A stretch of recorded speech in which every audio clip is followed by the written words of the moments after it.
Hi, this is Jonathan Rosenhead, Jerusalem psychotherapist. This week's Torah and Psychology post, Parashat Shoftim, is titled Why Two Sifrei Torah? Because in this week's parasha we read how the king is commanded to have two Sifrei Torah. One, Rashi says, was kept in his storage room, and that's where it would remain, and the second one would be a personal Sefer Torah that he would have on him at all times. The Mefarshim elaborate further on this mitzvah and say that the first Sefer Torah would be the one that the king would receive from his father, from previous generations that was passed down, and this he would keep in his storage room. And the second one would be the Sefer Torah that he would write for himself, and he would keep on him at all times, wherever he would go. But in a situation where the king would not receive a Sefer Torah from his father, or perhaps it was lost, then the king would be commanded to write two Sifrei Torah, the one which would be kept in the storage room, and that's the Sefer Torah which is basically the commandments and the mitzvahs that anybody would be commanded on, any Jew would be commanded, and he would keep that Sefer Torah in his storage room. But the second one was an individual personal Sefer Torah that he would take with him, would be with him at all times, wherever he would go. And from a psychological perspective, we can relate this to moral development. The Torah, seen as with the mitzvahs and the guidelines, is seen as a moral guidance for how we should live our life. And this relates to moral development. That we also should have two Sifrei Torah. And ideally, the first Sefer Torah should also be one that we receive from our fathers, from our parents, from previous generations. It would be the moral teachings and guidance and guidelines that we'd receive through the process of parenting. And this would be the one that we would keep in our storage. So we would keep with us. It would be kept safe.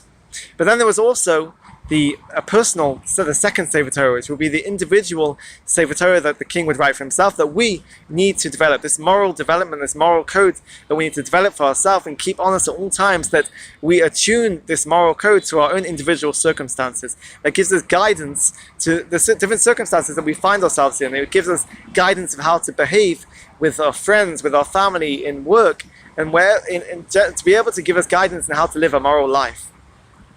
And we can see this as an interplay between the internal and the external, or from a psychodynamic level, the subconscious and the conscious, where we see this as the internal values that exist, that we absorb and that we take on from our parents, that exist on a subconscious level, and then there's the external, the conscious process where we express our moral behavior and we attune it to different circumstances and different situations that we find ourselves in.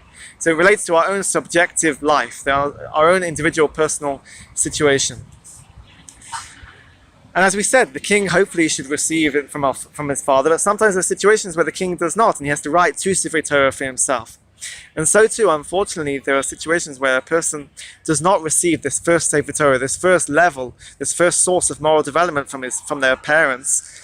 And this could be perhaps situations of abuse or neglect, or some trauma or some tragedy, that they don't have this first level, this first Sefer Torah of moral development. And in this situation, like the king, a person has to write two Sifrei Torah for themselves. And as we said, the first Sefer Torah is the Torah, and with the mitzvahs that everybody is commanded on. And this is the first moral development, this level of moral development that a person has to develop for themselves, therefore. And this is the level of, you could say it's the moral expectations and the moral standards of a moral world, meaning the morals, the ethics and respect that people should have for one another. And this is the basic level that a person should first establish, this first level of moral development that a person has to write for himself, this first Sefer Torah. And then there's the second individual personal Sefer Torah, the individual personal moral codes and the moral behaviors that a person develops for themselves for their own individual situation.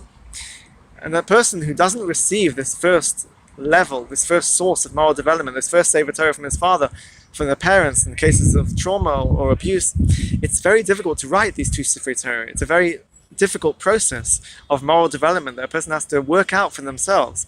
And this is where therapy comes in. Through the therapeutic process, the therapeutic work and the alliance with the therapist, they help the client to write these two Sifrei Torah, to be able to first establish this sort of a level of stabilization, this general principles of moral development that should be in any person and is expected of a moral world. And then there's this second individual personal Sefer Torah, this second source of moral development, of a moral code that gives guidance in any situation that we find ourselves in.